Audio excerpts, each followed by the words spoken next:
Dear student, Gayatri PG college Sanchore की online classes में आपका स्वागत है।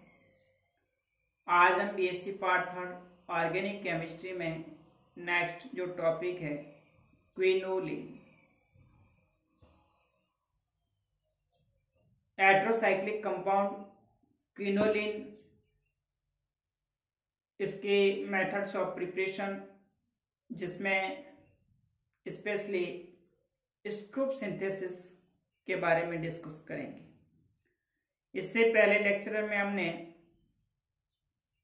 इंडोल की जो केमिकल रिएक्शंस हैं उसके बारे में डिस्कस किया था और उसमें जो एग्जाम में सवाल पूछा जाएगा वो स्पेशली इंडोल का जो फिशर इंडोल सिंथेसिस की मैकेनिज्म है उसके बारे में सवाल पूछा जाता है। इस क्विनोलिन टॉपिक में से स्क्रूप सिंथेसिस की जो मैकेनिज्म है उसके बारे में सवाल पूछा जाता है। तो देखिए क्विनोलिन क्या होता है। क्विनोलिन के अंदर एक बेंजीन रिंग और एक पेरिडीन रिंग आपस में संघनित होती है। इससे इसका जो मॉलिक्यूलर फार्मूला है C9H7N क्विनोलिन। क्विनोलिन इसलिए कहा गया क्योंकि इसको एक एल्केलॉइड है क्विनिन उससे प्राप्त किया गया था, इस कारण से इसको क्विनोलिन कहा गया। या फिर इसको 1 नेप्थलीन कहा जाता है क्योंकि ये नेप्थलीन का डेरिवेटिव कंपाउंड है। नेप्थलीन में से CH को हटा करके N एजो समूह जुड़ा हुआ है, इस कारण से इसका नाम 1-एजोनेप्थलीन कहा जाता है। या फिर इसको बेंजो 6 पेरिडीन भी कहा जाता है। बेंजीन वाले के साथ पेरिडीन रिंग जो होती है वो संघनित होती है, इस कारण से इसको बेंजो पेरिडीन। या फिर 2,3 बेंजो पेरिडीन दूसरे और तीसरे कार्बन के साथ संघनित है, इसलिए 2,3 बेंजो पेरिडीन।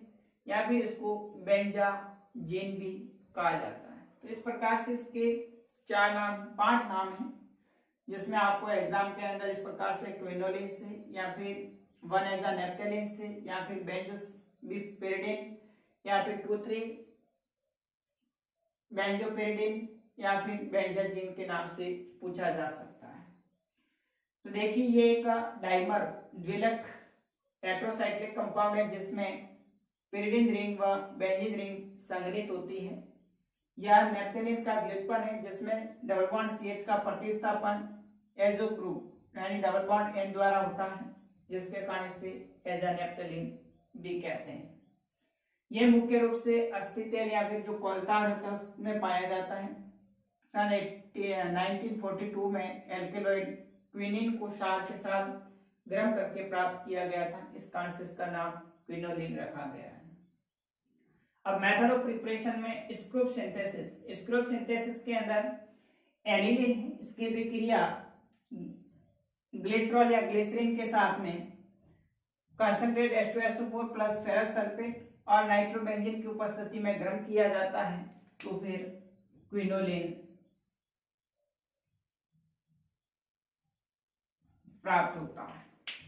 तो विशेषकर इसका एग्जाम के अंदर क्विनोलिन की जो स्क्रूप सिंथेसिस इसकी मैकेनिज्म पूछी जाती है। देखिए अब नेक्स्ट हम इसकी क्रियाविधि पढ़ेंगे, स्क्रूप सिंथेसिस।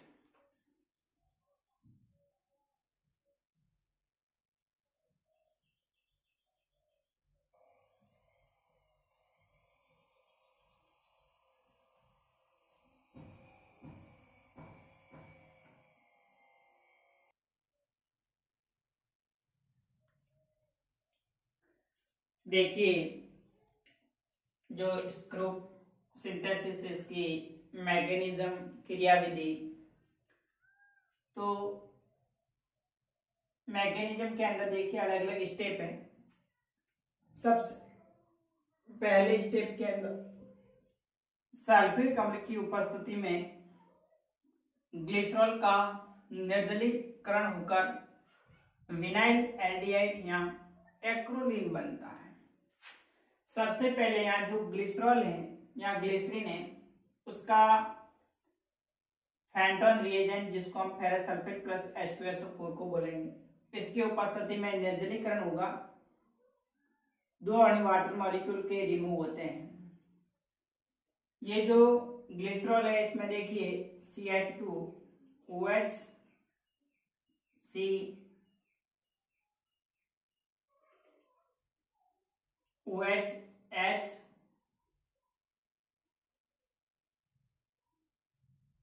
CHOH।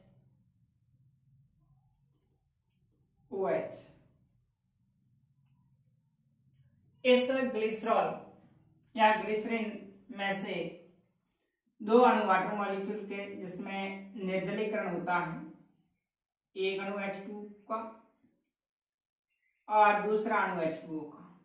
दो अणु H2O के रिमूव हो जाएंगे, CH2 double bond C double bond CHOH बनता है।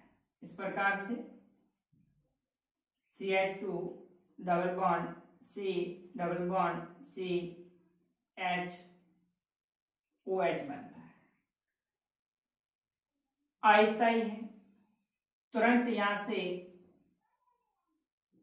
एक H+ आयन कार्बन परमाणु के साथ जुड़ करके यहां से पाई बन के इलेक्ट्रॉन ऑक्सीजन की तरफ आ जाएंगे, C डबल बॉन्ड O हो जाएगा, तो CH2 double bond CH CH2 double bond CH इसको बोलते हैं एक्रोलीन या विनाइल एल्डिहाइड कहा जाता है।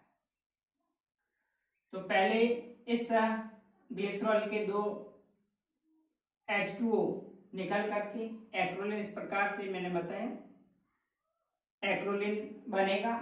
इस एक्रोलीन का दूसरे स्टेप के अंदर एनिलीन पर योग होता है।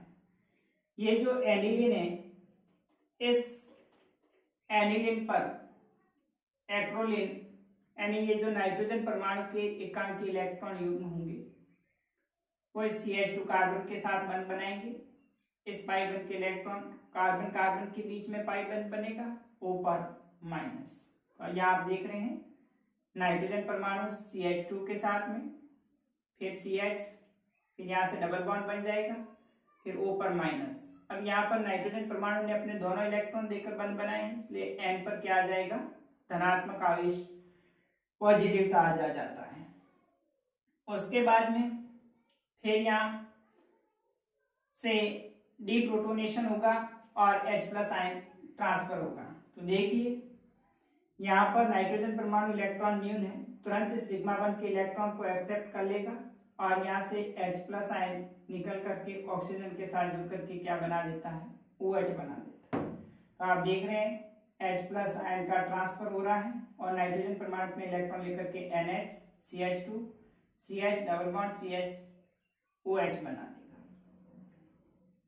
उसके बाद में फिर फोर्थ स्टेप में रीअरेंजमेंट होता है।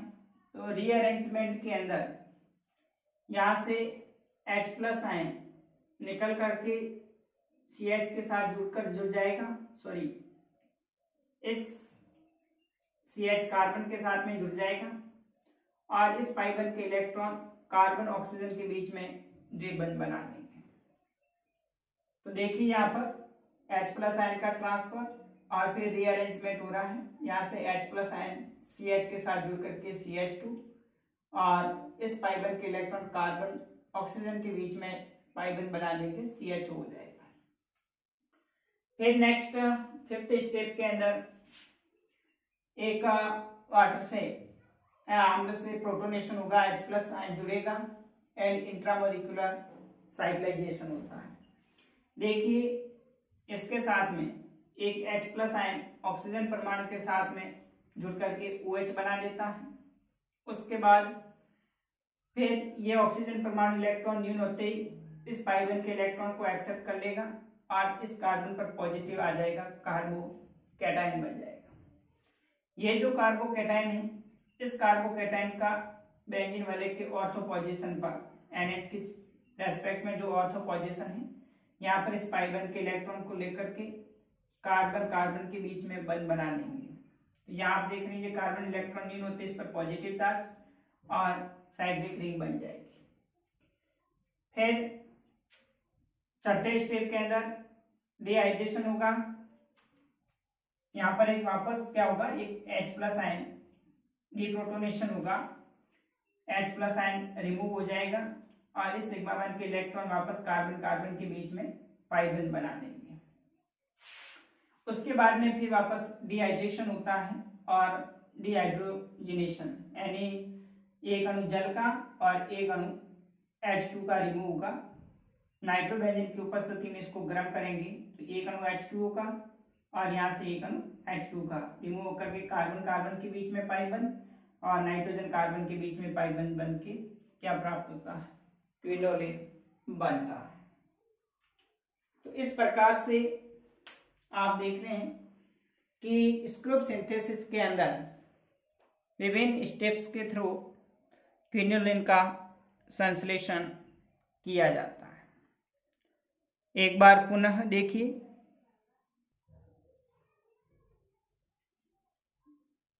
फर्स्ट स्टेप में सल्फ्यूरिक अम्ल की उपस्थिति में ग्लिसरॉल का डिहाइड्रेशन होगा और एक्रोलीन बनती है।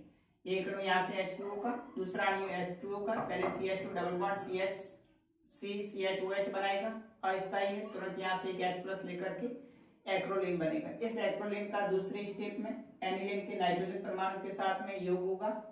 ये नाइट्रोजन परमाणु लॉन पेयर इलेक्ट्रॉन देकर कार्बन नाइट्रोजन के बीच में बंध बनाएंगे। फिर इस पाई बॉन्ड के इलेक्ट्रॉन कार्बन कार्बन की तरफ ऊपर माइनस।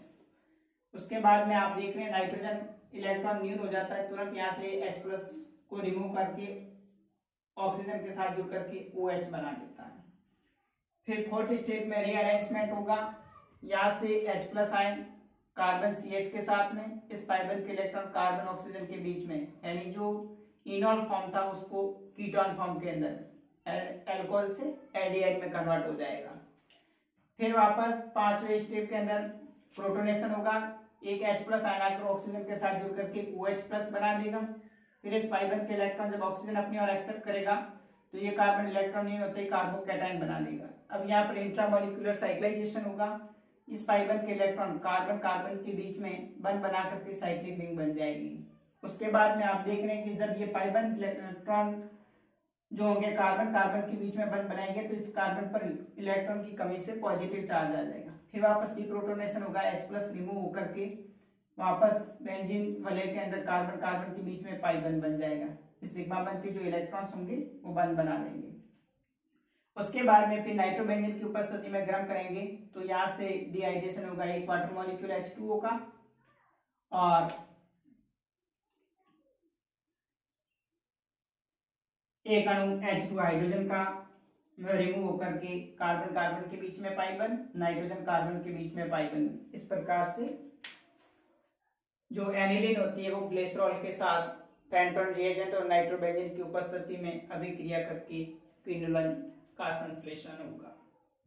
अब देखिए इसकी फिजिकल प्रॉपर्टीज में ये जो क्विनोलिन है एक कलरलेस लिक्विड है, रंगीन द्रव होता है।